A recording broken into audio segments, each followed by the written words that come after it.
ఈరోజు మనం తెలుసుకుందాము సౌందర్యలహరిలోని 9వ శ్లోకము మరియు దాని వివరణ. మహీమూలాధారే కమపి మణిపూరే హుతవహం స్థితం స్వాధిష్టానే హృది మరుతమాకాశముపరి మనోపి భ్రూమధ్యే సకలమపి భిత్వా కులపథం సహస్రారే పద్మే సహరహసి పత్యా విహరసే.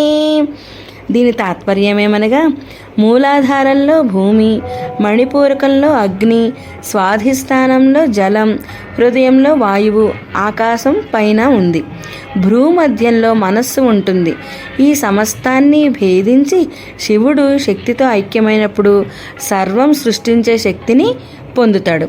దీని వివరణ ఏమనగా, ఈ శ్లోకము కుండలిని యోగంలోని ఆధ్యాత్మిక ప్రయాణాన్ని వర్ణిస్తుంది. మూలాధార చక్రంలో నిద్రాణమై ఉన్న కుండలిని శక్తి ఒక్కొక్క చక్రంలోని తత్వాలను భూమి, అగ్ని, జలం, వాయువు, ఆకాశం దాటి ఆజ్ఞాచక్రంలో మనస్సును జయించి సహస్రార చక్రంలో శివునితో ఐక్యమవుతుంది. ఈ ఐక్యత ద్వారా శివశక్తి సమన్వయం సంభవించి సృష్టి శక్తి ఉద్భవిస్తుంది.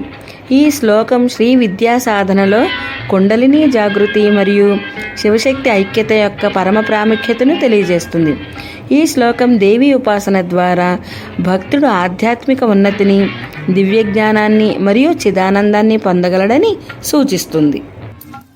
ఈ వీడియో మీకు నచ్చితే వెంటనే లైక్ చేయండి, కామెంట్ చేయండి, షేర్ కూడా చేయండి, సబ్స్క్రైబ్ చేయండి. తాళం తత్వం.